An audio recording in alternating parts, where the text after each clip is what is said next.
आज फिर हम एक नए विषय के साथ आपके समक्ष उपस्थित हुए हैं। जीव के रहस्यों को श्वेतास्त्रों उपनिषद के अनुसार हम समझने का प्रयास कर रहे हैं। तो आज का जो विषय है श्वेतास्त्रों उपनिषद पर बढ़ते हुए क्रम में आगे के श्लोक पर हम विचार करेंगे। जीव ना स्त्री है, ना पुरुष है, ना नपुंसक। श्वेतास्त्रों उपनिषद। ठीक। तो जीव क्या है? तो अभी तक जो जीव की चर्चा हुई उसको समझाते हुए जो बातें बताई गई वो ये है कि जीव अंगुष्ठ मात्र संकल्प और अहंकार से युक्त, भाव से युक्त जीव की स्थिति को बताया गया। फिर जीव के स्वरूप को बताया गया कि जीव बहुत ही सूक्ष्म है, अत्यंत सूक्ष्म है, और उसकी सूक्ष्मता को समझाने के लिए एक उपमा लिया गया। उपमा उपमा समझते हैं। उपमा प्रमाण व्यवस्था में एक उपमान प्रमाण होता है। कंपैरेटिव प्रूफ्स जो हैं, जो कंपैरिजन के साथ बताए जाते हैं। तो एक उपमा लिया गया, बाल की नोक का 100 भाग कर दो और उस 100 भाग में से एक भाग का और 100 भाग कर दीजिए, मतलब 100 गुना 100। ठीक। और 100 भाग उसको हम कर दें तो अब उसका जो एक भाग होगा, समझ लो कि जीव उतना सूक्ष्म हो सकता है या उससे भी अधिक सूक्ष्म हो सकता है। तात्पर्य कि आप उसकी सूक्ष्मता को नाप नहीं सकते,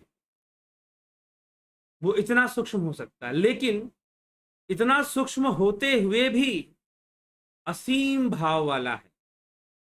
असीम भाव, उसकी भावनाओं का जो चक्र है वह असीम है, उसकी कोई सीमा नहीं है, लिमिटलेस है।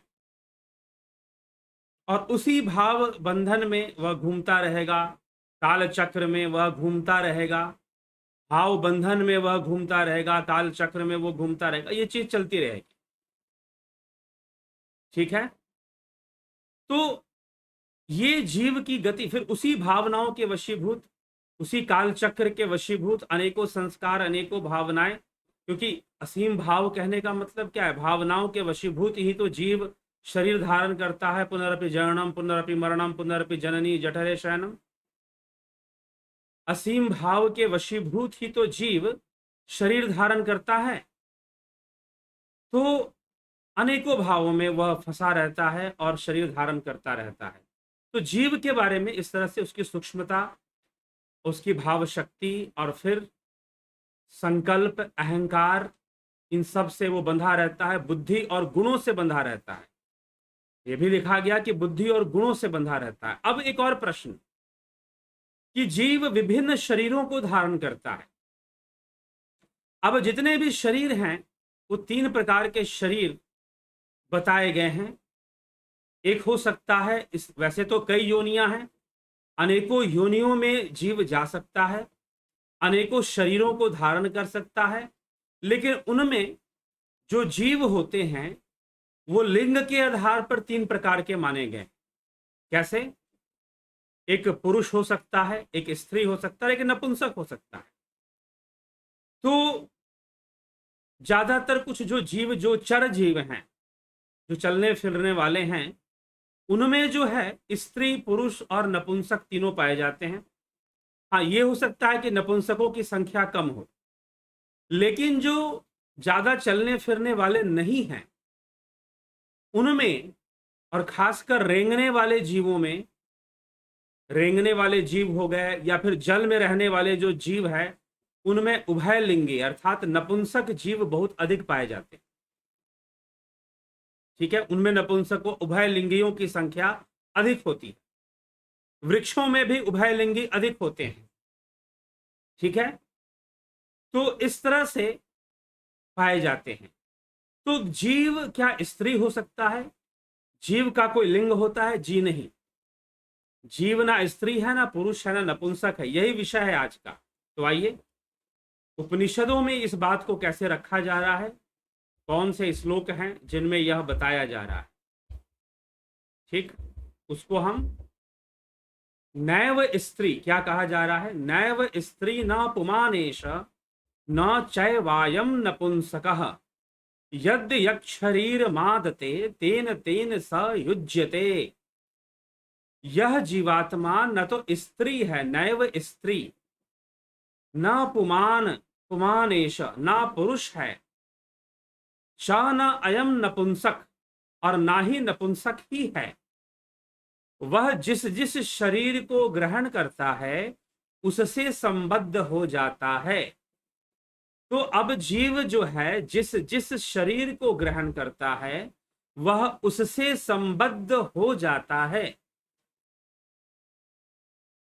ठीक, अगर पुरुष के शरीर को धारण करेगा तो पुरुष के गुणों और शरीर के बंधन में रहने वाली जो कामनाएं हैं, जो इच्छाएं हैं, वो भी ग्रहण कर लेगा, वो भी ग्रहण कर लेगा।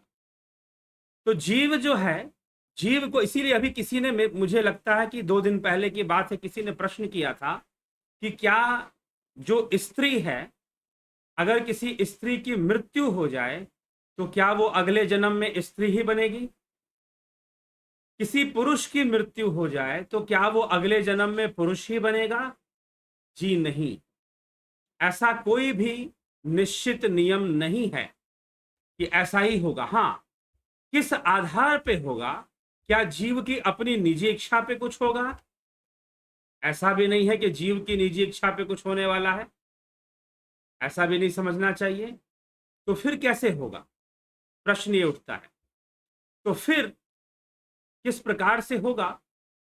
तो कर्म संस्कारों से होगा, भावनाओं से होगा, कर्म संस्कारों से होगा। जीव कौन से शरीर को धारण करेगा मृत्यु के बाद?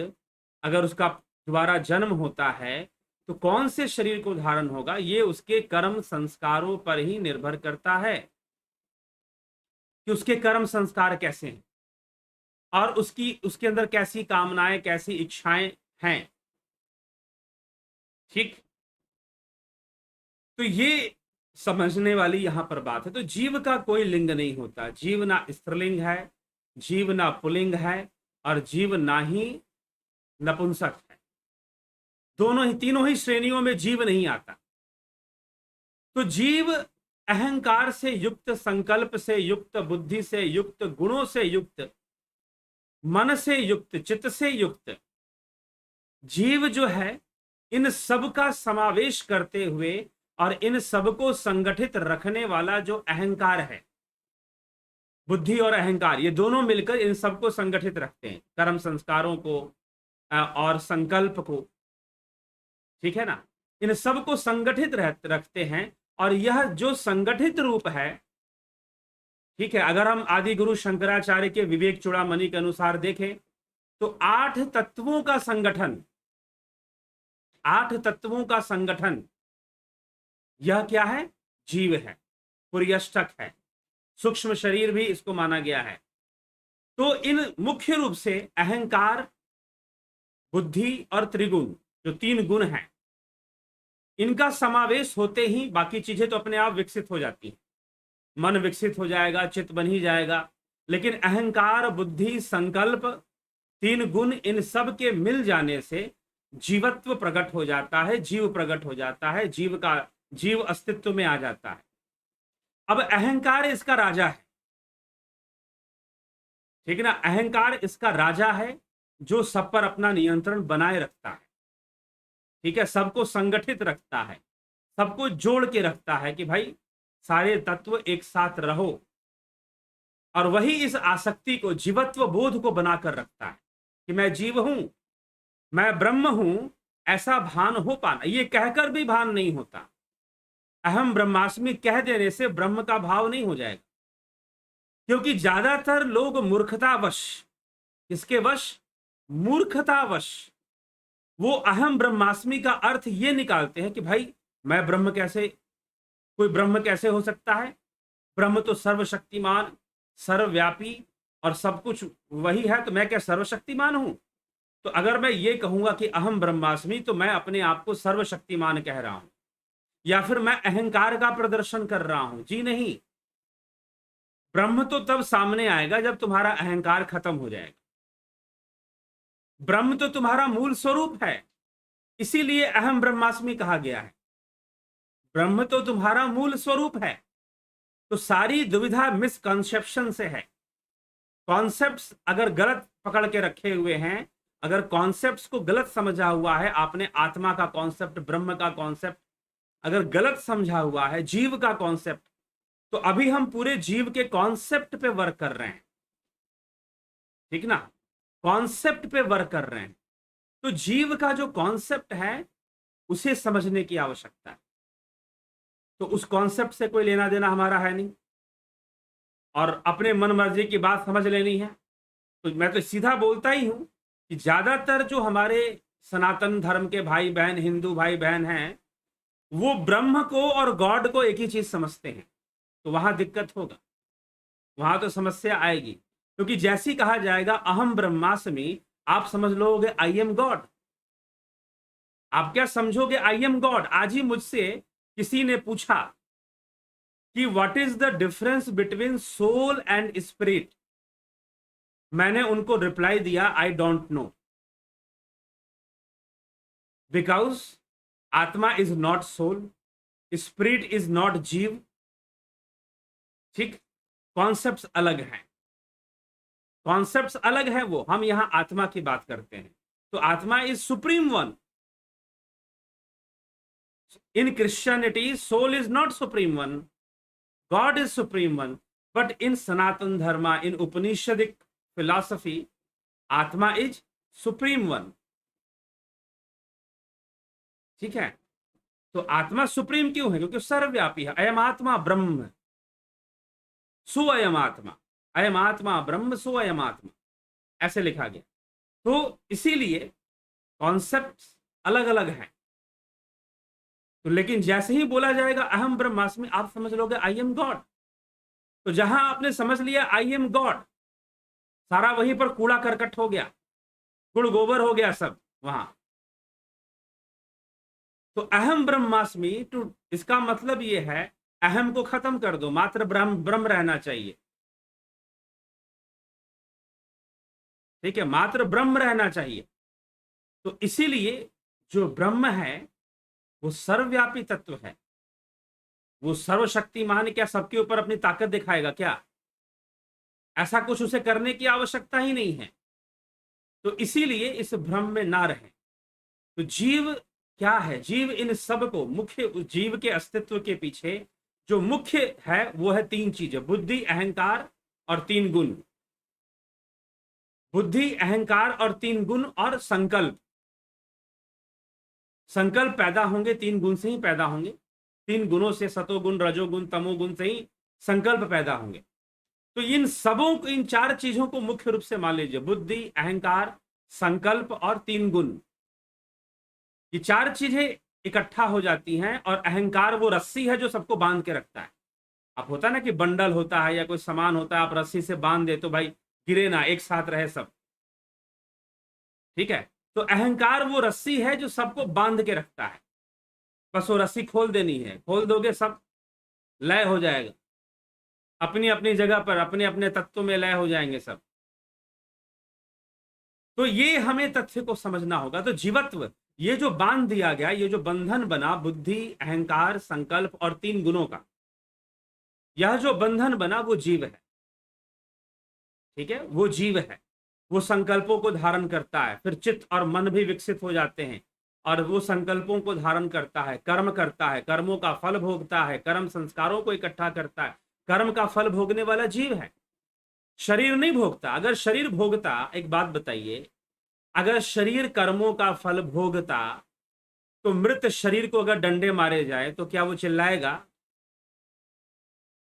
क्या वो रोएगा? प्रश्न ये उठता है।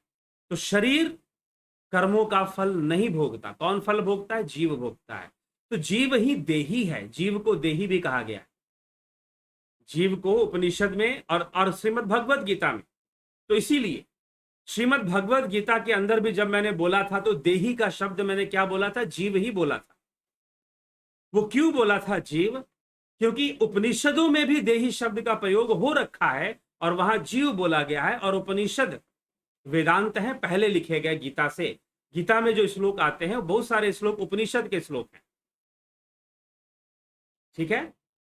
तो इसीलिए देही, देही शब्द का प्रयोग यहां पर होता आया है, उपनिषदों के अंदर भी होता आया है, ठीक। आगे भी हमें जीव, दोनों शब्द का प्रयोग है, जीव का भी है, दे आगे के श्लोकों में, आगे जो हम श्लोक चर्चा करने वाले हैं उसमें देही शब्द का प्रयोग भी मिलेगा, ठीक।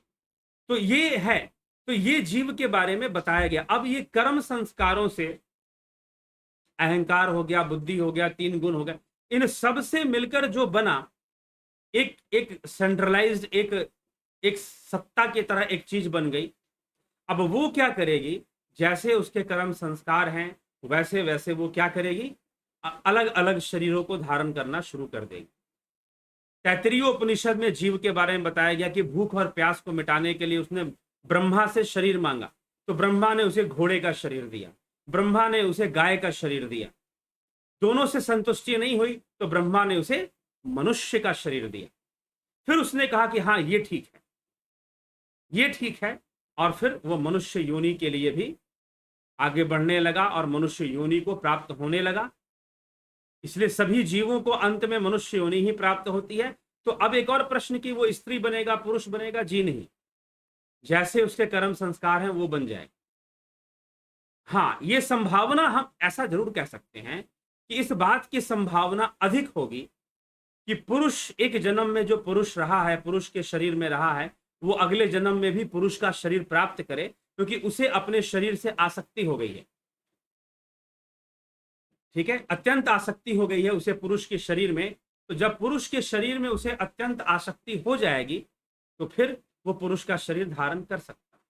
लेकिन अगर उसकी आसक्तियां बदलती हैं, कर्म संस्कारों में परिवर्तन आता है और स्त्री के रूप में अगर वो प्रकट होता है तो वो स्त्री का शरीर भी धारण कर लेगा, अगर उसकी आसक्तियां, कामनाएं बदल गई तो,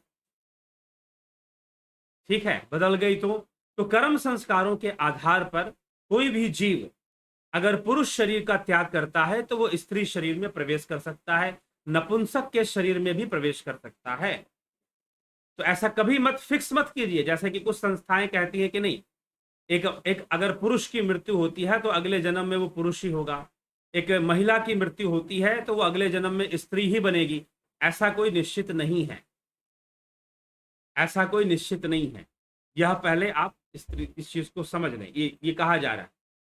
और वो शरीर को ना ही स्त्री है, ना पुरुष है, ना नपुंसक है, और जिस जिस शरीर में, जैसे शरीर में जाएगा, क्योंकि शरीर के अपने संस्कार हैं, स्त्री शरीर के अपने संस्कार हैं और वो अपना ही संस्कार लेकर आया है, तभी तो स्त्री शरीर में गया है, या फिर पुरुष शरीर में गया है अपने संस्कारों से, तो उसके अपने संस्कार होते हैं और उससे वो संबद्ध हो जाता है, उसके साथ वो जुड़ जाता है, ज्वाइंट हो जाता है, और फिर उसकी कामनाएं, इच्छाएं भी उसी के अनुकूल धीरे धीरे बननी शुरू हो जाती।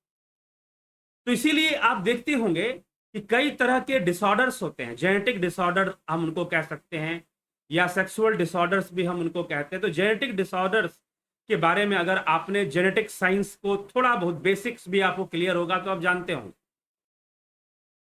क्या, कि बहुत सारे लोग जो होते हैं, क्रोमोसोम्स का कॉम्बिनेशन बताया जाता है उसमें, कि बहुत सारे लोग होते हैं जिनके अंदर, जैसे कि मान लीजिए कि वो स्त्री हैं, अगर कोई महिला स्त्री है लेकिन उसके अंदर पुरुष के गुण आ जाएंगे, एक कंडीशन में वो नपुंसक भी हो सकते हैं, नपुंसकता भी उनके अंदर आ सकती है।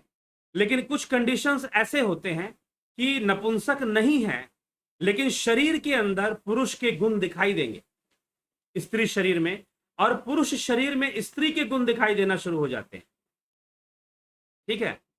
कुछ पुरुष ऐसे होंगे जिनके अंदर आपको स्त्री के गुण नजर आने शुरू हो जाएंगे, कि जैसे कि भाई वो स्त्री जैसे गुणों को लिए हुए है पुरुष का शरीर होते हुए भी।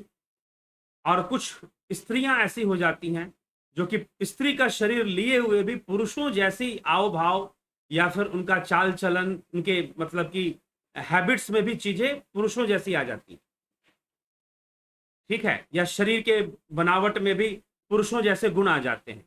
तो इस तरह की चीजें देखने में आती हैं, ठीक है।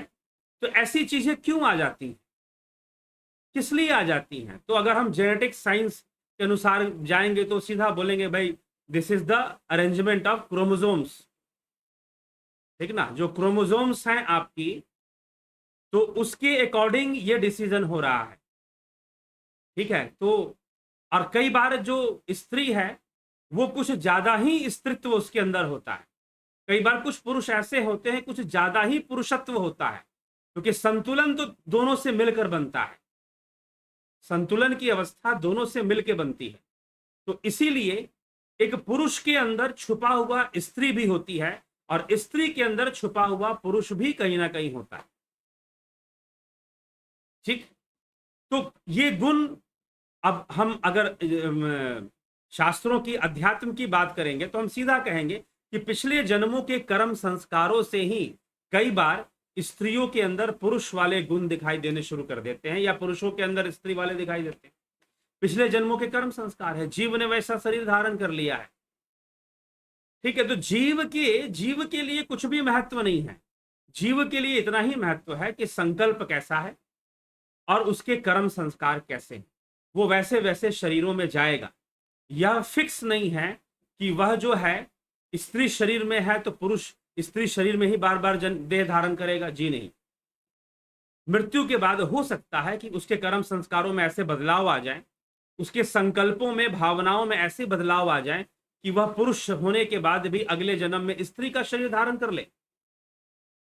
और ऐसा भी संभव है कि इस जन्म में अगर स्त्री है तो कुछ भावनाओं और संकल्पों में परिवर्तन आने के कारण, कर्म संस्कारों में परिवर्तन आने का कारण वो अगले जन्म में स्त्री होकर भी पुरुष का शरीर धारण कर ले, ठीक है। तो ये चीज यहां पर समझाने की कोशिश की जा रही। तो ऐसा मत समझिए आप कि वह जीव ना स्त्री होता है ना पुरुष होता है, नपुंसक होता है, वह तो जैसा शरीर धारण करता है उसके साथ संबद्ध हो जाता है, उसके साथ संबद्ध हो जाता है, मतलब समता के साथ वो वही। फिर अगर मान लीजिए स्त्री शरीर में उसका जन्म हो गया तो वो सारा चीज स्त्री के ही सारे गुणों का प्रदर्शन करना शुरू कर देता है, ठीक है। तो जीव को लोग नहीं देखते, शरीर को देखते हैं, समस्या यहां पर है। आपने फाउंटेन फिल्म देखी होगी, पानी के फव्वारों पर फिल्म चलती है, कई जगहों पर चलती है, ठीक ना। पानी के फव्वारे होते हैं और उस पर फोकस के द्वारा, फोकस करके प्रोजेक्टर से उस पर फिल्म चलाई जाती है पानी के फव्वारों पर। लेकिन जब फिल्म दिखना शुरू हो जाता है तो आप पानी के फव्वारे भूल जाते हो।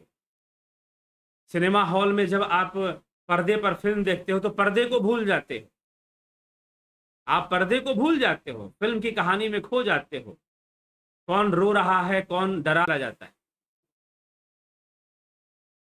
ठीक है।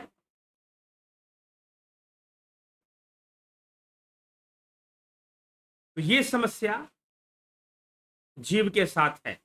तो इसीलिए वास्तव में जीव ना नर है, ना नारी है, ना नपुंसक है।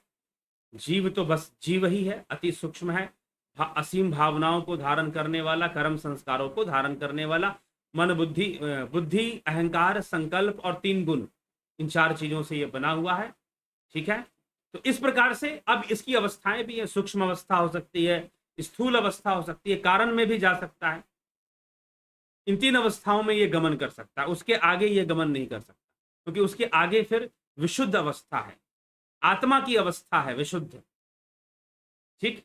तो उसके आगे पहुंचने के लिए फिर जो है साधना ध्यान की आवश्यकता है, और उसके आगे और जाने के लिए जीव को लय होना पड़ेगा। तो अब जो है आगे लय होना पड़ेगा, कहिए अपना अस्तित्व खोना पड़ेगा, अहंकार को नष्ट करना पड़ेगा, तब जाकर वो अपनी पूर्णता की यात्रा। तो जीव अपूर्ण रहता है, पूर्ण नहीं रहता। अब जीव की गति क्या है, जीव मृत्यु के बाद कौन कौन से शरीरों में किस लिए जाता है, क्यों गति करता है, कौन कौन से उसे और भी बंधन है क्या, कौन कौन से बंधन है, अगर शरीर धारण करता है तो किन उद्देश्यों की पूर्ति हेतु शरीर धारण करता है, किन उद्देश्यों की पूर्ति हेतु वह शरीर धारण करता है, यह भी आगे का चर्चा है। और फिर इन सभी बंधनों से जीव को मुक्ति कैसे मिलती है, यहां तक 5वां अध्याय में समझाया हुआ है, श्वेतास्त्र उपनिषद के 5वें अध्याय में यहां तक समझाया हुआ है, ठीक है जिज्ञासुओं। तो ये आज का विषय था हमारा, स्त्री पुरुष, जीव ना स्त्री है ना पुरुष है ना नपुंसक है, ठीक। तो आइए चलिए आगे आपके कमेंट्स देख लेते हैं, कौन क्या कहता है।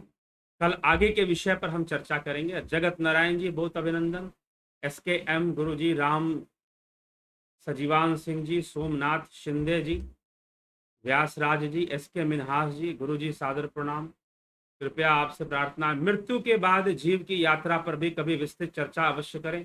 गरुड़ पुराण में जो लिखा है वह कहाँ तक सही? देखिए, जो गरुड़ पुराण में जो लिखा है वो कथा के हिसाब से नरकों का वर्णन है, स्वर्ग का वर्णन है, जीव की अनेक गतियों का वर्णन, तो कर्म फल के आधार पर निर्भर है वो। ये जो विषय है गरुड़ पुराण का, कर्म फल के आधार पर निर्भर है। लेकिन यहां जो हम बात करते हैं, यहां हम करते हैं तत्व चर्चा। तो जीव के तत्व कौन कौन से हैं, किन तत्वों से निर्मित है, उसकी चर्चा आज भी हमने की, पहले भी कर चुके हैं। कितना सूक्ष्म है और गति करेगा, ना तो वो स्त्री है, ना पुरुष है, ना नपुंसक है। ये स्पष्टीकरण उपनिषदों का है। अब उसकी गति की चर्चा कल होगी, कल उसके गति की चर्चा होगी। लेकिन जो गरुड़ पुराण में बात लिखा है कर्म संस्कारों के आधार पर, वो सही है। ठीक है जी, सही है। लेकिन कर्म संस्कारों पर आधारित है, ये भी ध्यान रखिएगा। इसीलिए आप ध्यान दीजिए कि आपके कर्म सही है या नहीं है। चलिए, रूपलाल विश्वकर्मा, अंजू श्रीवास्तवा जी, बलदाऊनाथ योगी जी, उदय शंकर जी, जय श्री कृष्ण गुरु जी। क्या प्रेम गुणातीत भाव है? जी नहीं। कौन सा प्रेम? आप प्रेम समझते किसको हैं? पहली बात तो ये, आपने प्रेम के बारे में पूछा, प्रेम का मतलब क्या है? ठीक है, प्रेम गुणातीत भाव नहीं है। अरे भाई, गुणातीत, जो भी गुणातीत है वो भावातीत हो जाएगा। तो जब भावातीत हो जाएगा तो प्रेम कहां से टिकेगा वहां पर? ठीक है, भावातीत अवस्था में प्रेम टिकेगा ही नहीं। हाँ, उसके पहले प्रेम टिकेगा, भावातीत में जाने के लिए प्रेम टिकेगा। लेकिन स्वयं भावातीत अवस्था में कोई प्रेम नहीं होता है। तो इसीलिए गुणातीत भाव है ऐसा मत बोलिए कि प्रेम गुणातीत भाव है। ठीक, चलिए, प्रेम कई परिस्थितियों पर निर्भर करेगा कि प्रेम कैसा है, किससे है, किस तरह की है। तो प्रेम तमोगुण में आएगा, क्योंकि आसक्ति, प्रेम से आसक्ति का बोधन होना शुरू हो जाता है। साधारण रूप में जिसे लोग सांसारिक प्रेम मानते हैं, तो आसक्ति का बोध होना शुरू हो जाता है, तो तामसी गुणों में आ जाएगा। क्योंकि तामसी गुण का, तमस का अर्थ ही है आसक्ति, जो परिवर्तन नहीं चाहता। ठीक है, जो प्रलय नहीं चाहता, आसक्त रहता है, तो आसक्ति ही मान ली जाएगी फिर उसे। तो यह चीज है। तो किस तरह से? तो प्रेम गुणातीत भाव नहीं हो सकता। विक्रम सिंह जी, राजू पाल जी, उषा श्रीवास्तव जी, ओम तत्सत, भूप सिंह खीचर जी, अनिल कुमार जी, कन्हई कुमार जी, पानवीर गिरवार जी, नमस्ते जी। अगर योगा परम है जिसके द्वारा सब कुछ समझा जाता है, तो फिर क्यों ना सिर्फ योग ही सिखाया जाता? योगा ही परम धर्म है, तो शास्त्र क्यों पढ़ा जाता है? योग को जानने के लिए शास्त्र पढ़ा जाता है। योग क्या है और योग का महत्व क्या है, अभी क्या चर्चा चल रही है? श्वेतास्त्र उपनिषद में प्रारंभ से ही ध्यान योग की चर्चा है। ध्यान योग की चर्चा है, और ध्यान योग से ऋषियों ने जो जाना वही तो धर्म है और वही तो सत्य है। सत्य ही धर्म है, तो ये संसार सत्य थोड़ी ना है, यह तो मिथ्या है। इंद्रिय अनुभूतियां मिथ्या होती है। ठीक है, हाँ, इंद्रिय अनुभूता इंद्रियों के लिए सत्य हो सकती हैं, इंद्रिय अनुभूतियां इंद्रियों के लिए सत्य हो सकती हैं। लेकिन इंद्रियातीत अवस्था, जो पारमार्थिक सत्ता है, जो पारमार्थिक तत्व है, उसके लिए इंद्रिय अनुभूतियां मिथ्या ही हैं। ठीक है, यह आध्यात्मिक या शास्त्रों का विषय कॉन्सेप्ट है, एक भाग है। वैज्ञानिक दृष्टिकोण से अगर देखा जाए, तो उनके दृष्टिकोण से भी इंद्रिय अनुभूतियों को मिथ्या ही माना गया, क्योंकि जितनी भी चीजों का अनुभव होता है वह इंद्रियों पर निर्भर होती हैं, इंद्रियों पर निर्भर होती हैं। अगर आपको कोई चीज सुंदर दिखाई दे रही है, सौंदर्य दिखाई दे रहा है, तो वो क्या है? आंखों पर निर्भरता है उसकी। अगर भोजन का स्वाद बहुत अच्छा लग रहा है, तो निर्भरता जिह्वा पर है, और बुढ़ापे में कई लोगों का जीभ का स्वाद बिगड़ जाता है। टेस्ट ग्लैंड्स खराब होने लग जाते हैं। ठीक है, तो ये जो इंद्रियां हैं, ये इंद्रियां हैं, एक चलो ये तो जिह्वा हो गया, आंखें, ये तो स्थूल इंद्रियां हैं, बाहरी इंद्रियां कहते हैं। सूक्ष्म इंद्रियां हैं जो जीव के साथ हैं, जीव में है। ठीक, तो उनसे ज्ञान होता है, बाहरी ज्ञान। तो इंद्रिय अनुभूति मिथ्या है सर्वदा। तो योग के द्वारा सत्य का ज्ञान होगा, योग के द्वारा सत्य का ज्ञान होगा। और शास्त्र अध्ययन किस लिए? शास्त्र अध्ययन इसलिए है ताकि वास्तव में योग किसे कहते हैं आज के समय में जरूरी है कि वास्तव में योग किसे कहते हैं वो समाज जान पाए। ठीक है, सिर्फ ये ना समझ के बैठ जाए कि पेट को कम कर लेना, आंखों की रोशनी बढ़ा लेना, ये योग का उद्देश्य है, ऐसा ना समझ के बैठ जाए। योग का उद्देश्य तो जीवन का कल्याण है, कैवल्य है, मोक्ष है। ठीक, ये समझना पड़े। इसलिए सारे भगवान कृष्ण भी तो योग योग योग की चर्चा करते हैं। आप जाकर गीता पढ़ो, कितने बार योग शब्द का प्रयोग हुआ है। बानवीर गीरवार जी समझ रहे होंगे, गीता में कितनी बार योग का शब्द का प्रयोग हुआ है। उपनिषद पढ़ लीजिए, कितनी बार ना जाने योग शब्द का प्रयोग हुआ है। ठीक है, तो इसको समझिए, मेरे ख्याल से प्रश्न ही नहीं बनता फिर तो। ठीक, तो पहले हमें पता तो चले कि योग कहां तक हमें बातें योग में समझाई गई हैं, क्या क्या समझाया गया है। अगला, आज योग के पहले भी मैं बीच में बोल चुका, आजकल योग के नाम पर बहुत कुछ चलता है, ब्यूटी योगा। ठीक है, ब्यूटी योगा, किसी ने ब्यूटी पार्लर खोला और अपने ब्यूटी पार्लर का नाम लिखा ब्यूटी योगा। ठीक है, तो भाई वहां पर पूछा कि भाई ये ब्यूटी योगा अपने अपने पार्लर का नाम क्यों लिखा है?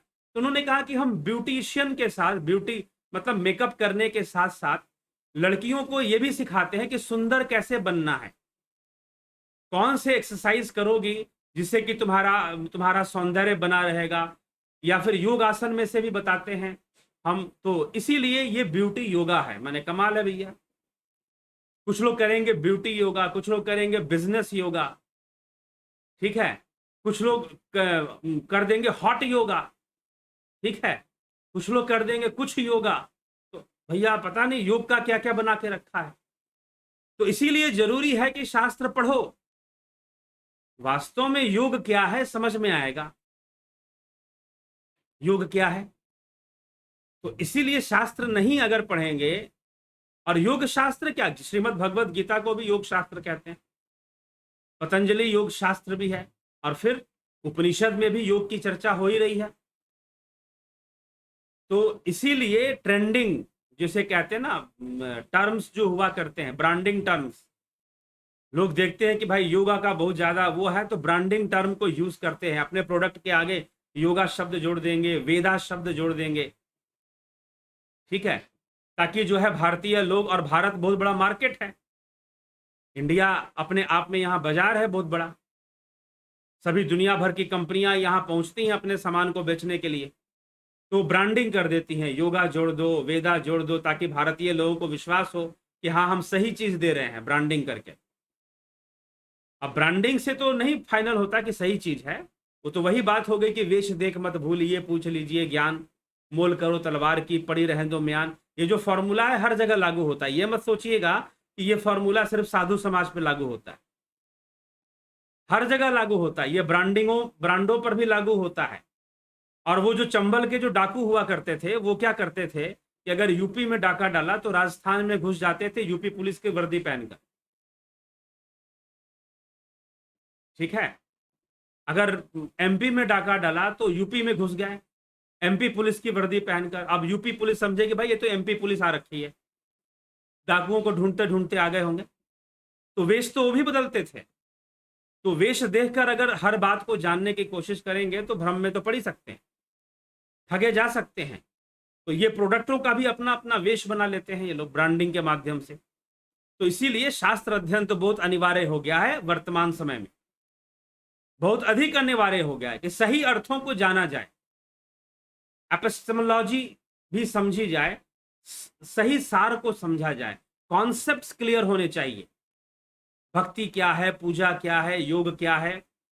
ठीक है, और आत्मा क्या है, जीव क्या है, ब्रह्म क्या है, सूक्ष्म शरीर क्या है, कारण शरीर क्या है, स्थूल शरीर क्या है, इनके जो बेसिक कॉन्सेप्ट्स हैं वो क्लियर होने चाहिए भाई। इसकी कितनी बड़ी आवश्यकता है इसका अंदाजा लगा पाइए आप। अजीत कुमार किशु जी, जय सचिदानंद। शब्द ब्रह्म क्या है, अक्षर ब्रह्म, शब्द ब्रह्म, भगवान कृष्ण ने चर्चा की है श्रीमद् भगवद गीता में। अमृतपाल सिंह जी, विश्व यात्री, कुलदीप सिंह जी, रमेश पेशवानी, योगेंद्र पंडित, भरत छबलानी जी। प्रभु जी किन शब्दों से आपका धन्यवाद करूं, मेरे मन के बहुत सारे प्रश्नों का समाधान आपने काफी हद तक कर दिया, क्योंकि मैं किसी साधना वगैरह में विश्वास नहीं रखता, सिर्फ सुनने और समझने में विश्वास रखता हूं। साधना करेंगे तो और अच्छे से कई बातें समझ में आएंगी। ठीक है, बस इतना है। चलिए, लक्ष्मण सिंह डोडिया जी, राम निवास जी, हेमेंद्र कुमार जी, नमस्कार सर जी। सर जी, आपसे निवेदन है कि आप गरुड़ पुराण का भी संपूर्ण ज्ञान कराने की कृपा करें। देखिए, पुराणों का जो विषय होता है बहुत लंबा होता है, ठीक है, और दार्शनिक या कॉन्सेप्चुअल चीजें उसमें उसमें भी होती हैं, लेकिन कम पाई जाती हैं। अब जैसे कि अगर आप शिव महापुराण पढ़ेंगे तो शिव महापुराण के प्रारंभ में ही 24 तत्वों का, सांख्य शास्त्र के जो 24 तत्व हैं उनका वर्णन किया गया, पहले संहिता में ही किया गया है। लेकिन वहां पर जो वर्णन किया गया है शायद आप उसको समझ ना पाओ, लेकिन वही आप जब योग सूत्र या सांख्य सूत्र को पढ़ेंगे तो ज्यादा अच्छे से समझ में आएगी बातें। ठीक है, तो पुराणों को समझने के लिए शास्त्रों का ज्ञान होना जरूरी है। नहीं तो पुराण समझ नहीं आएंगे, आप कथाओं में उलझ जाएंगे कि भाई ऐसी कथा लिखी गई, वैसी कथा लिखी गई, क्यों लिखी गई। ठीक है, तो पुराणों को समझने के लिए शास्त्रों का ज्ञान अगर होगा तो पुराण ज्यादा बेहतर तरीके से समझ में आते हैं, नहीं तो दिक्कत होती है। तो ये है, तो कभी करेंगे गरुड़ पुराण का कुछ भाग हम कर लेंगे, सारी चीजें कर पाए उसके लिए काफी लंबा समय लग सकता है, तो कुछ भागे कर लेंगे। और मेन है कि जब कॉन्सेप्ट्स क्लियर हो जाएगा ना, तो जो गरुड़ पुराण का जो विषय है कि भाई मृत्यु के बाद जीव की क्या गति होती है, कौन कौन से नरकों में जाता है, स्वर्गों की प्राप्ति कैसे होती है, वो सब बातें समझना मुश्किल काम नहीं है। बेसिक कॉन्सेप्ट जो है वो कर्म का सिद्धांत है और जीव की गति है, जो कि आगे अभी श्वेतास्त्रोपनिषद में मिलने वाला है कि जीव की कौन कौन सी गति है। ठीक है, जुड़े रहें, कल ही ये विषय चर्चा में आ जाएगा, और फिर जीव की मुक्ति कैसे होती है वो भी चर्चा में आ जाएगा। ठीक, चलते हैं। ब्रह्मपाल कुमार जी, गुरु जी ओम नमः शिवाय। शिवाय शत शत नमः गुरु जी। ऑफलाइन पटना कोर्स के लिए एक रिक्वेस्ट है कि योगीज का ऑल अरेंजमेंट आपके डायरेक्शन में हो तो अच्छा सभी को होगा। देखिए, योगी का ऑल, हम आपको अरेंजमेंट्स जो है बता सकते हैं, क्योंकि अगर संख्या ज़्यादा है तो वो रुकने की व्यवस्था नहीं की जा सकती है। हाँ, बताया जा सकता है आपको कि भाई आपकी अरेंजमेंट इस तरह से, डायरेक्शन दिया जा सकता है। ठीक है, व्यवस्था नहीं दी जा सकती है। आपने कहा कि आपके डायरेक्शन में हो, जी बिल्कुल डायरेक्शन दे देंगे, लेकिन जो है व्यवस्थाएं सारी दे पाना संभव नहीं होगा। ठीक है, तो डायरेक्शन जरूर दिया जा सकता है, तो वो डायरेक्शन आपको दे दिया जाएगा कि आपको कैसे यहाँ पर करना है। तो अभी तो हम डेट बताएंगे, अभी नहीं, अभी हम डेट बताएंगे इसी में कि भाई किस डेट से हम शुरू कर सकते हैं और किस डेट को आप यहाँ पहुँच सकते हैं, आ सकते हैं। ठीक है, कोर्स को कंप्लीट करने के लिए। ठीक, तो ये चीज, तो डेट जब फाइनल होगी और आपको बता दिया जाएगा तो फिर उससे फिर जानकारी आपको लेना होगा कि हमें कैसी व्यवस्था चाहिए, किस तरह की व्यवस्था हमको चाहिए। ठीक है, तो वैसी व्यवस्थाएं आपको, अब इसमें क्या है कि जिस स्थान पर सेंटर्स हैं, सेंटर होगा वो स्थान अपने आप में शहरी इलाका है, तो वहां पर आपको कोई ना कोई व्यवस्था मिल ही जाएगी वैसे तो, लेकिन फिर भी आपको डायरेक्शंस जरूर दे दिए जाएंगे। चलिए, रोमेश चोपड़ा जी, सिंगराई मुर्मू जी, दर्शन पटेल जी, हेमेंद्र कुमार जी। सर जी, क्या जीव ही नए जीव को जन्म देता है? कृपया सत्य बताने का कष्ट करें। जीव ही नए जीव को जन्म देता है ऐसा नहीं। ठीक है, हाँ, जीवत्व जो है एक नए जीवत्व में कन्वर्ट जरूर हो सकता है, एक ही जीव नया जीव बन जाए, क्योंकि कर्म संस्कार बदल जाएंगे तो नया जीव नहीं हो जाएगा, वो फिर परिवर्तन हो जाए। लेकिन घूमेगा भटकेगा तो वह अपने ही कर्म संस्कारों में। तो ये कहना कि जीव जो है एक नए जीव को जन्म दे देता है, नहीं। हाँ, शरीर में एक नया जीव प्रवेश कर जाता है, ये हम कह सकते हैं। अपने कर्म संस्कारों के आधार पर एक नया जीव शरीर में प्रवेश कर जाता है। और रही बात कि जीव एक नए जीव को जन्म दे दे, जी नहीं, ऐसा नहीं होता। हाँ, सिर्फ ऐसा किया जा सकता है योगियों के द्वारा। जो सिद्ध योगी हैं वो ऐसा करने का सामर्थ्य रखते हैं, वो जीवत्व को पैदा करने का सामर्थ्य रखते हैं। पतंजलि योग सूत्र विभूति पाद में इसके बारे में लिखा हुआ है कि अगर योगी चाहे तो नए जीव को पैदा कर दे, और उसके लिए उसे कोई शरीर में पैदा नहीं, वो तो क्योंकि जीव की सत्ता तो सूक्ष्म है, शारीरिक नहीं है, वो तो शरीर को धारण कर रहा है ना। जीव शारीरिक नहीं है, जीव शरीर नहीं है, जीव ने शरीर को धारण किया, और जिस शरीर को धारण कर लेगा उसके साथ संबद्ध हो जाएगा। ये बात यहां समझाई गई। संबद्ध होने का मतलब क्या है, क्या समझते हैं? सिंक्रोनाइजेशन, सिंक्रोनाइज हो जाएगा उसके साथ, जैसे कि ईमेल आईडी आपकी मोबाइल से सिंक्रोनाइज हो जाती है, ठीक है। तो इसको, ये जो संबद्ध होने का जो तरीका है, महर्षि पतंजलि ने इसको लिखा है योग सूत्र में, कि जीव जो है कैसे संबद्ध हो जाता है। चित्त को वहां पर लिया है कि चित्त जो है शरीर के साथ संबद्ध होता है, तो सिंक्रोनाइजेशन होता है। तो वो जो है जीव शरीर के साथ पूरा संबद्ध हो जाएगा, और उसकी सारी एक्टिविटीज शरीर के सारे अंगों पर अपना कंट्रोल ले आएगा, और सारी इच्छाएं भी उसको शरीर के अनुसार विकसित होनी शुरू हो जाएंगी। ये सारा क्रम जो है चल पड़ेगा, ठीक। तो ये यहां पर समझना है, ठीक जी।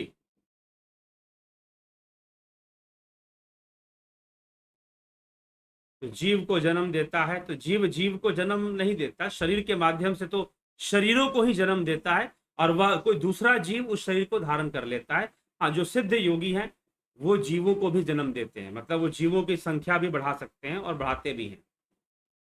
गुरुजी, आपने कल बताया था आत्मा का साक्षात्कार होता है ध्यान योग के द्वारा, एकाग्रता में आत्म साक्षात्कार किस रूप में होता है?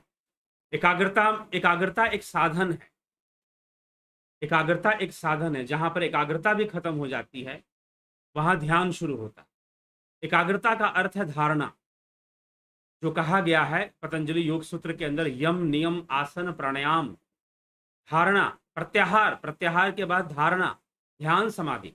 तो प्रत्याहार और धारणा से एकाग्रता स्थापित होती है, ठीक है।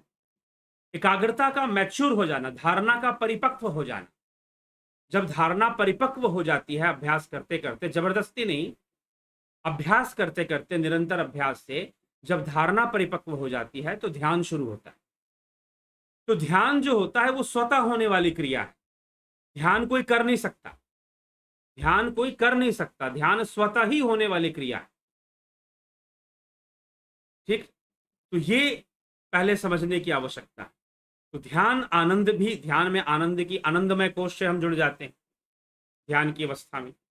तो जब ध्यान होगा तो ध्यान की परिपक्वता, ध्यान की परिपक्वता से आत्म साक्षात्कार होगा, ठीक ना। आत्म साक्षात्कार होगा। नहीं तो आजकल लोग कुछ भी आत्म साक्षात्कार के नाम पे पता नहीं बहुत सारी चीजें गुरु जी लोग दे देते हैं। तो आत्म साक्षात्कार एक अलग ही अवस्था है, आत्मानुभूति, उसको तुरीय अवस्था भी हम कहते हैं, जहां पर आत्म साक्षात्कार होता है। वास्तविक आत्म साक्षात्कार वही है जो तुरीय अवस्था में जाकर प्राप्त होता है। उसके पहले सब कुछ उस आत्मा और ब्रह्म की अभिव्यक्तियां हैं, यह समझने की आवश्यकता है, ठीक है। सुंदरलाल वर्मा जी, बलवंत सिंह गोहिल, चंद्रेश्वर पांडे जी, जीव बाल के नोक के 100 भाग के 1 भाग के 100वें भाग के बराबर होता है, तो सूक्ष्म लोक में सुख दुख का अनुभव कैसे करता है? शरीर के माध्यम से करता है, शरीर के माध्यम से ही सुख दुख का अनुभव कर रहा है। अब उसके शरीर भी दो प्रकार के हैं, वो जिन शरीरों को धारण करता है वो भी दो प्रकार का है, एक स्थूल है एक सूक्ष्म है। अब ये चर्चा कल से शुरू होने वाली है।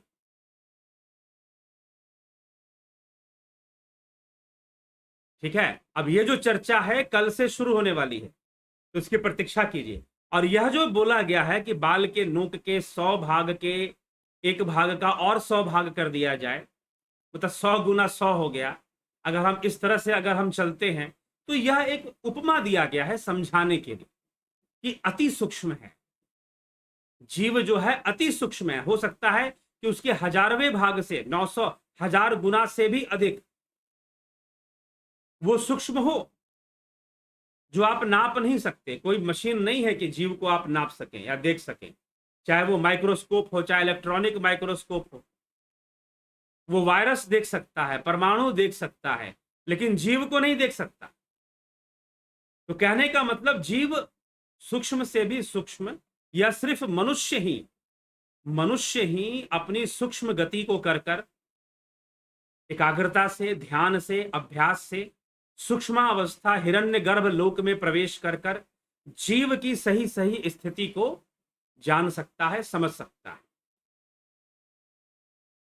ठीक है, अब आप एक बात बताइए कि आप जो है ध्यान करते हैं, आपको भ्रिकुटी के मध्य में, कई लोग बोलते हैं कि हाँ हमको भ्रिकुटी के मध्य में प्रकाश दिखाई देना शुरू हो जाता है, नाद सुनाई देना शुरू हो जाता है। तो क्या कोई मशीन बनी है जो ये सब आपको सुना दे?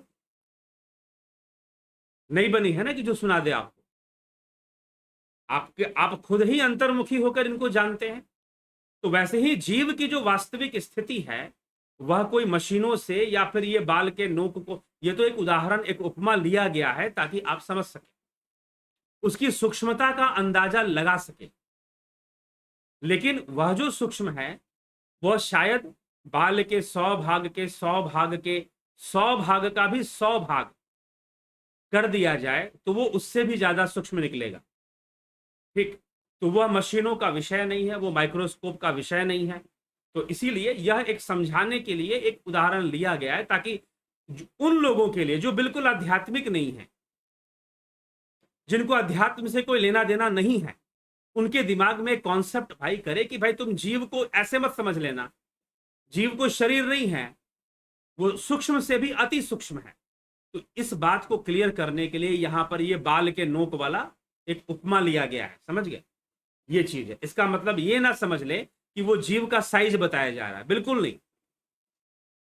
अगर ये लिखा हुआ है कि बाल के नोक के 100 भाग के एक भाग का और 100 भाग कर दिया जाए तो उसके एक भाग के बराबर जीव को मान लेना चाहिए, तो वह बस मानने वाली ही बात है, वो उसमें जानने का विषय नहीं है। तो यह एक बिल्कुल, जो व्यक्ति जीव आत्मा इन सब विषयों के बारे में कुछ नहीं जानता है और वो उपनिषदों का अध्ययन करे, तो उसको एक कॉन्सेप्ट दिया गया कि भाई तुम उसे अति सूक्ष्म मानो। ठीक, ये चीज है। चलिए, सरोज कृष्णानी जी, आदि शिवा ओम तत्सत जी, पिंटू वासवा जी, आदि शिवाजी, दर्शन पटेल जी। गुरु जी, अनाथ मनुष्य जब मर जाता है तब उसका पिंड दान नहीं हो पाता है, तो फिर इस जीव की गति क्या होती है? जीव की गति अपने कर्मों से होगी, उसमें क्या है? पिंड दान नहीं हुआ या हुआ, उससे क्या फर्क पड़ता है भाई? ठीक है, और इसका जन्म कैसे होता है? तो कृपा देखिए, पिंड दान, श्राद्ध आदि जितने भी हम कर्मकांड करते हैं, उनके करने का उद्देश्य क्या है ये समझना होगा। जितने भी कार्य किए जाते हैं वो क्यों किए जाते हैं? एक बात बताइए, गरुड़ पुराण का अध्ययन होता है, किस लिए होता है? जितने भी विधान किए जाते हैं वो किसके लिए हैं? आप पहले ये समझ लीजिए कि जितने भी नियम, मृत्यु के समय पिंडदान करना, श्राद्ध करना, 13वीं करना, 12वीं लोग करते हैं, अलग अलग परिवारों में अलग अलग नियम होते हैं। तो 12वीं करते हैं, 10वीं का एक नियम होता है, मुंडन होता है। ठीक है, मुंडन की प्रक्रिया होती है और कई तरह के नियम, भोजन बंद हो जाता है जब तक श्राद्ध नहीं हो जाता, जब तक केस दान नहीं करते, भोजन की भी कुछ नियम बन जाते हैं। घर में कई प्रकार के तेल, हल्दी वगैरह का प्रयोग बंद हो जाता है। ठीक है, और कई नियम लग जाते हैं, पूजा पाठ भी बंद हो जाता है, सूतक का नियम भी माना जाता है, किसी की मृत्यु हो जाती है। तो ये सारे नियम किसके लिए हैं बताइए पहले? ये सारे नियम किसके लिए हैं? उस परिवार के लिए हैं जिस परिवार में किसी के सदस्य की मृत्यु हुई है। ठीक है, मृत्यु हुई है। तो जितने भी उसमें कर्म कांड के जो विधान बनाए गए हैं वो हमारी रक्षा के लिए, हमारी भलाई के लिए। उस जीवात्मा के लिए जो मर गया उसके लिए क्या है? उसके लिए बस इतना है कि वह अपनी आगे की यात्रा करे। इसीलिए अंतिम संस्कार करते समय भी ये जो मंत्र उच्चारण होते हैं, जिन मंत्रों का प्रयोग किया जाता है अंतिम संस्कार, दाह संस्कार करते हुए या उसके बाद अस्थियों को विसर्जन करते हुए, अस्थियों को विसर्जन करते हुए जिन मंत्रों का उच्चारण किया जाता है उसमें यही कहा जाता है कि आप जो भी हमारे परिवार, क्योंकि जो मर गया वो वृद्ध हो गया। अगर मान लीजिए, एक बात हमेशा ध्यान रखिएगा, जो व्यक्ति मृत्यु को प्राप्त हो जाता है वो आपसे बड़ा हो जाता है, उसकी आयु आपसे बड़ी मानी जाएगी, वो पूजनीय हो जाएगा। ठीक ना? चाहे भले ही वो आपका कोई उम्र में छोटा सदस्य हो, अगर उसकी मृत्यु हो गई तो वो अब आप उसकी उम्र आपसे बड़ी मानी जाएगी। क्यों मानी जाएगी बड़ी? क्योंकि जहां पहुंचना आपको पहले था वो पहुंच गया पहले, उसकी मृत्यु, अब वो व्यक्ति बड़ा हो गया। तो पहली बात, हर मृत सदस्य का अपमान नहीं करना चाहिए।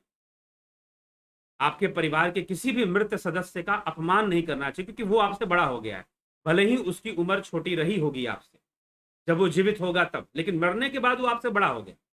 नंबर 1 बात। दूसरी बात कि उससे यही कहना होता है, सारी क्रियाओं को करते हुए उसके नाम पर दान पुण्य करना, दान पुण्य करते हुए उससे यही कहा जाता है कि आप हमारे परिवार पर कृपा दृष्टि रखें।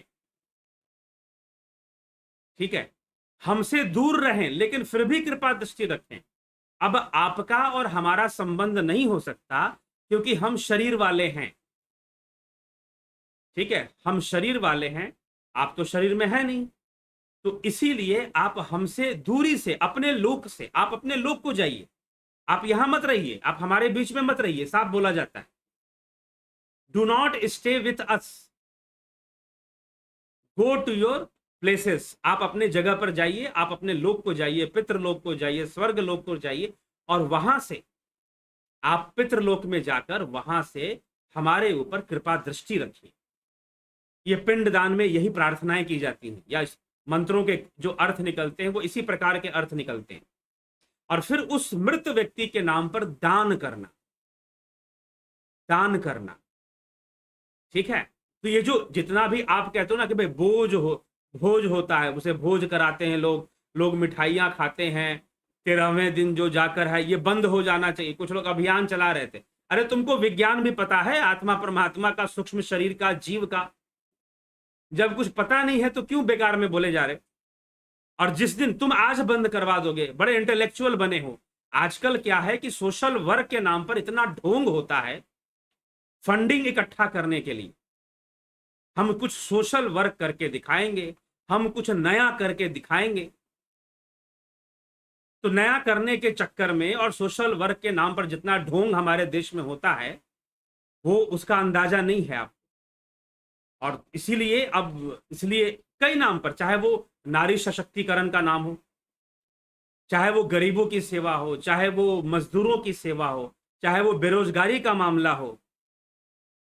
ठीक है, तो जितने भी ये मामले हैं इसके नाम पर ढोंग बहुत बड़े लेवल पर होता है, जो एनजीओ के चक्कर में चलती है।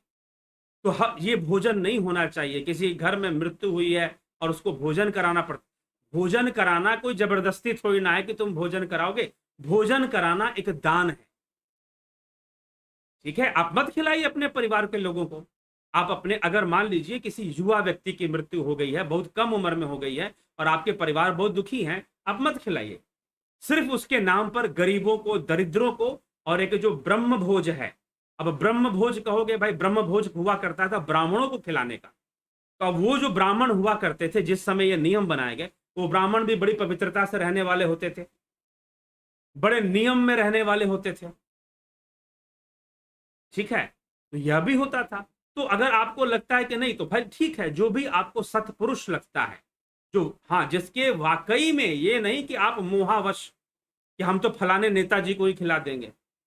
जो रियलिटी में जो आध्यात्मिक पुरुष है, आप किसी आध्यात्मिक पुरुष को बुलाइए, उसको भोजन कराइए, ठीक है।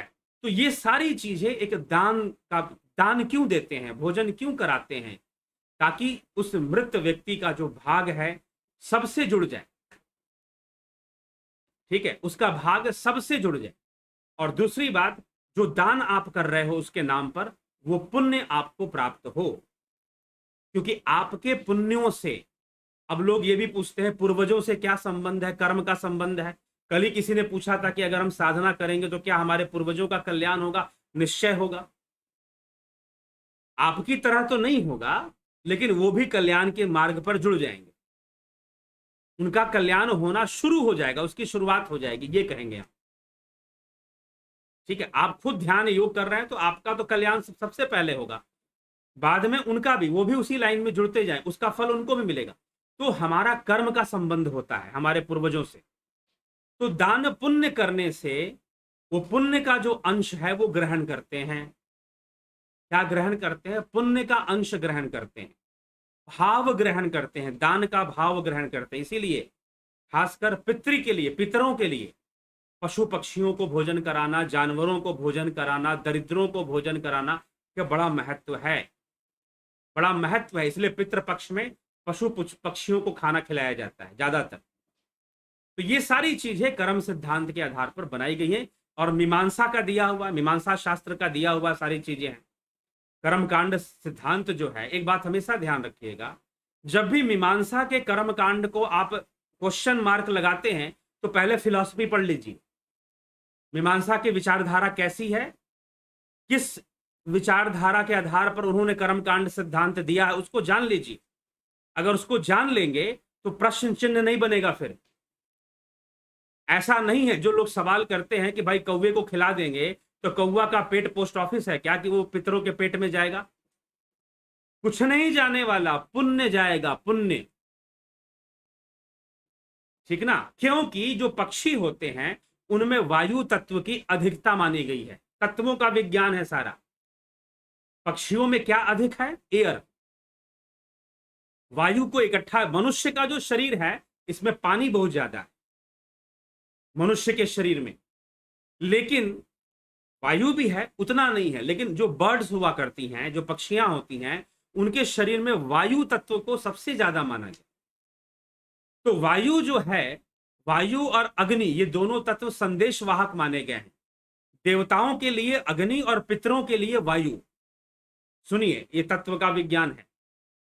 देवताओं के लिए अग्नि, इसलिए देवताओं का दान कहां जाता है? अग्नि में जाता है, आहुति में जाता है, ठीक है। हवन क्रिया के द्वारा हम देवताओं का दान कर देते हैं, और पितरों का दान पक्षियों को खिलाकर करते हैं।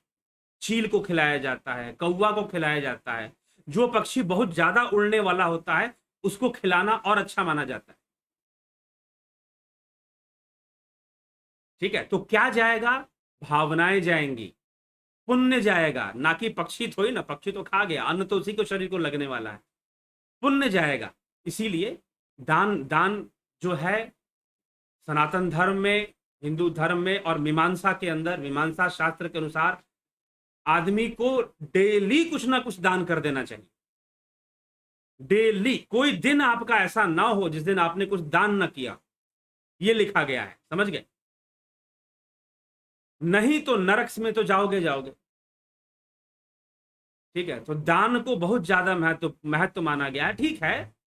आप मंदिर में नहीं करेंगे तो आप कहीं भी कीजिए, पशु पक्षियों को ही खिला दिया कीजिए, ठीक। तो इसीलिए दान का बहुत ज्यादा महत्व है इस धर्म में, सनातन धर्म में। हम किसी आध्यात्मिक अभियान है उसमें हम दान दे सकते हैं, कुछ अच्छा काम हो रहा है तो उसमें भी कर सकते हैं, नहीं तो कम से कम पशु पक्षी, जो दरिद्र है, गरीब आदमी, बहुत ज्यादा ही गरीब है, उसकी हमने सहायता कर दी। तो जितना हम कर सकते हैं वो हमें करना चाहिए, जो हमसे संभव, ठीक है।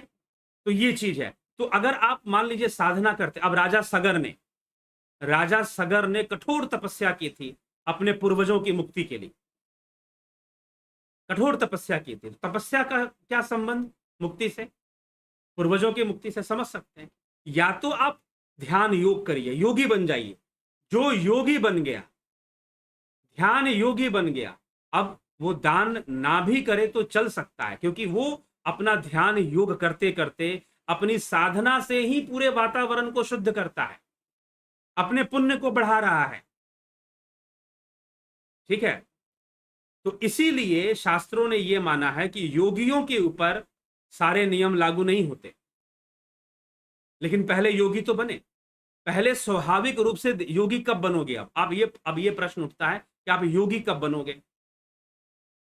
जिस दिन ध्यान करना और ध्यान में बैठना आपका स्वभाव बन जाए, ठीक ना, आपका स्वभाव बन जाए, आप योगी बन चुके हैं।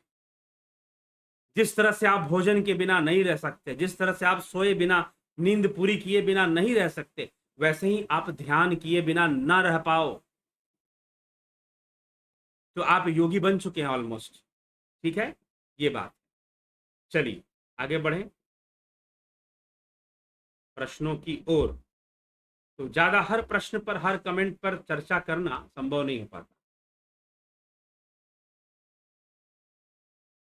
कृपा करके बताएं। दान का चर्चा हो गया। चलिए, गुरु जी, क्या रामकृष्ण परमहंस के शरीर में स्त्री के गुण केवल भक्ति भाव के कारण ही आगे आए थे? जी हाँ, संकल्प से आए थे, संकल्प से, क्योंकि उन्होंने अपने पूर्ण संकल्प के साथ अपने आप को राधा मान लिया था, तो शरीर के अंदर सारे स्त्री मान लिया अपने आप। ठीक है, उनकी भाव शक्ति बड़ी प्रबल थी, एकाग्रता शक्ति बहुत प्रबल थी। ठीक है, तो बहुत प्रबल एकाग्रता शक्ति और भाव शक्ति होने के कारण वो ऐसा परिवर्तन ला सकते थे, इसलिए, और दिखाने के लिए। दूसरा, उन्होंने लोगों को समझाने के लिए भी ऐसा किया था। जो उनके शरीर में स्त्री के परिवर्तन आ गए, लोगों के समझाने के लिए भी ऐसा किया था कि अगर तुम्हारी भक्ति सच्ची है तो तुम्हें साड़ी पहनने की जरूरत नहीं पड़ेगी राधा बनने के लिए। ठीक ना, तुम पुरुष मर्द होकर, एक समुदाय जो कि मर्द होने के बाद भी साड़ी पहनकर और मांग में सिंदूर भरकर जो है वो राधा बन जाया करते थे, और कृष्ण के मूर्ति के सामने मंदिर में नाचते थे कि मैं राधा हूं कृष्ण भक्ति में। तो रामकृष्ण परमहंस ने उनको समझाने के लिए भी किया कि अगर तुम्हारी भक्ति में शक्ति है तो साड़ी पहनने की क्या जरूरत है, तुम्हारा शरीर ही बदल जाएगा, तुम्हारा शरीर ही नारी का हो जाएगा। तो एक तरह से उनको समझाने के लिए भी उन्होंने ऐसा किया था। ठीक है, और रामकृष्ण परमहंस क्या, वो तो ऐसे भाव शक्ति संपन्न थे कि अष्ट योग सिद्ध योगी थे, सीधी सी बात, सिद्ध योगी थे। तो आप उनके बारे में पढ़े तो पता चलेगा आपको कि भाई जो भी योग विभूति पाद में जो सिद्धियां महर्षि पतंजलि ने बताई हैं वो सब उनके अंदर दिखाई देते थे। उनके शिष्यों का वर्णन या ग्रंथों में ऐसा आता है। हमेंद्र कुमार जी, कौन से कर्म करने पर जीव मानव तन मिलता है? मुक्ति की कामना, ठीक है ना, मुक्ति की कामना करने पर फिरत सदा माया करी प्रेरा, काल ही कर्म ही स्वभाव गुण घेरा, कबहू करी करुणा नर देही, देत ईश बिनु हेतु स्नेह। करुणा के वशीभूत उसे नरदेह मिलता है। कब मिलता है? जब उसके अंदर मुक्ति की इच्छा जागृत होती है कि मुझे अब इन दुखों से मुक्त होना है, इस जन्म मरण से मुक्त होना है। इच्छा तो हो सकती है ना, किसी भी जीव के अंदर इच्छा हो सकती है, चाहे वो कुत्ते के शरीर में हो, गाय के शरीर में हो, अन्य पशुओं के शरीर में हो, तो भी तो उसे मनुष्य जीवन प्राप्त होगा।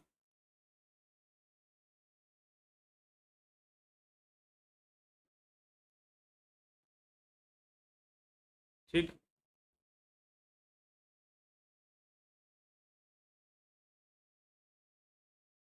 चलिए इसी के साथ, और भी कमेंट्स हैं लेकिन सारे, 1 घंटा हो चुका है तो सारे कमेंट्स को नहीं ले पाएंगे। तो मृत्यु के बाद हमारी चेतना बनी रहती है या विलीन हो जाती है? हमारी चेतना रहती है जी। ठीक है, चेतना रहती है, लेकिन वो अनकॉन्शियसली ही वर्क कर जाती है, अपने आप काम कर जाती है, क्योंकि हम योगी नहीं है। अगर योगी है तो हमारी चेतना बनी रहेगी। एक देखिए, एक है जीव चेतना और एक है शाश्वत चेतना, सर्वव्यापी चेतना, जो कि इंद्रियों के साथ काम कर रही है। ठीक है, तो जो सर्वव्यापी चेतना है वो तो सर्वदा हर जगह है, वो कहाँ नहीं, वो तो पत्थर में भी है, नदी में भी है, पहाड़ में भी है, हर जगह है, तो वो मृत शरीर में भी है फिर। ठीक है, जो शाश्वत जो शुद्ध चेतना है उसकी बात मैं कर रहा हूं। और एक है जीव चेतना, जो कि अहंकार, बुद्धि, गुण और संकल्प से युक्त है।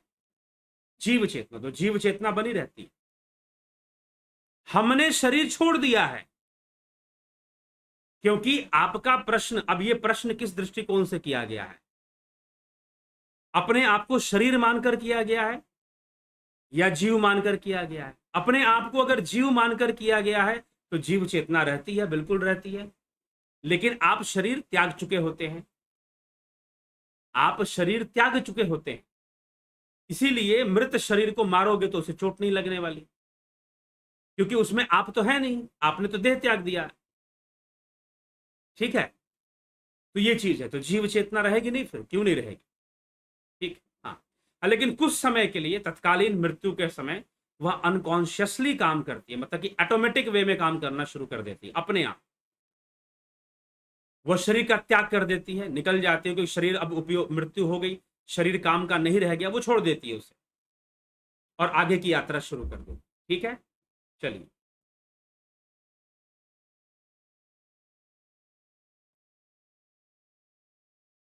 इति ओम अक्षरम ब्रह्म, इस महान अनुष्ठान के द्वारा घर बैठे हुए भी गीता उपनिषद जैसे महान धर्म ग्रंथ की आभास हुआ, जो ज्ञान लाखों रुपए देकर भी नहीं मिल पाएगा। बहुत बहुत आभार गुरुजी, बहुत बहुत अभिनंदन आप सभी का, जुड़ने के लिए, लाभ उठाने के लिए। तो अब जो है चर्चा को यहाँ पर मित्रों विराम देंगे। ठीक है, और बहुत सारे कमेंट्स अभी हैं, लेकिन समय भी 1 घंटे से ऊपर जा चुका है, तो समय की मर्यादा का भी ध्यान रखते हुए आपके प्रश्नों को यहाँ पर हम रोकते हैं और कमेंट्स को।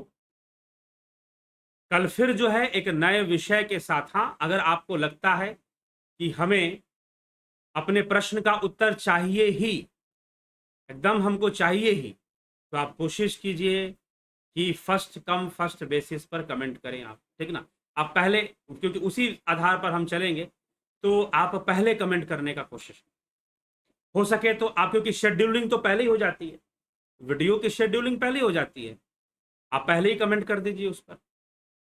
ठीक है, या 9 बजे सीधा पहुंच जाइए और कमेंट कर दीजिए कि हमें तो ये प्रश्न का उत्तर चाहिए। अगर आप इतने प्रश्नों के उत्तर के लिए जिज्ञासु हैं तो ये करना पड़ेगा, आपको पहले आना पड़ेगा, 9 बजे पहुंचकर आपको सही समय पर कर देना पड़ेगा, तो आपके कमेंट्स कवर हो जाएंगे, नहीं तो नहीं हो पाएंगे। ठीक है, जिज्ञासु इसलिए समय की कमी रहती है। और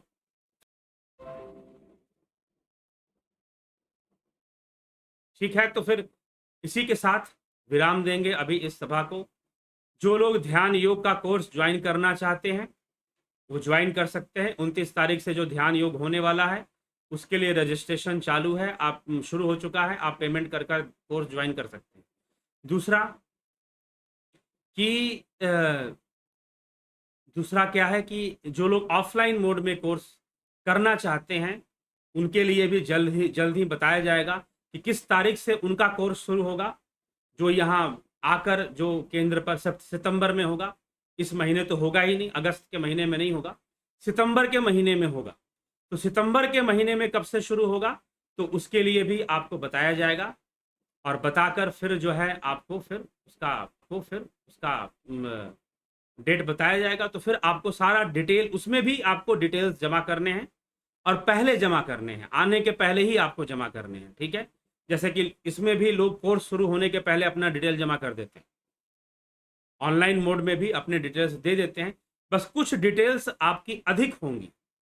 जो लोग ऑफलाइन करेंगे उनकी डिटेल्स कुछ अधिक ली जाएंगी, तो ये चीज है, तो वो आपको आकर फिर उसको ज्वाइन करना होगा। ठीक है जी, इसका लाभ उठाएं जरूर, ऑफलाइन मोड का भी जो लोग कर सकते हैं अवश्य अवश्य इसका लाभ उठाएं।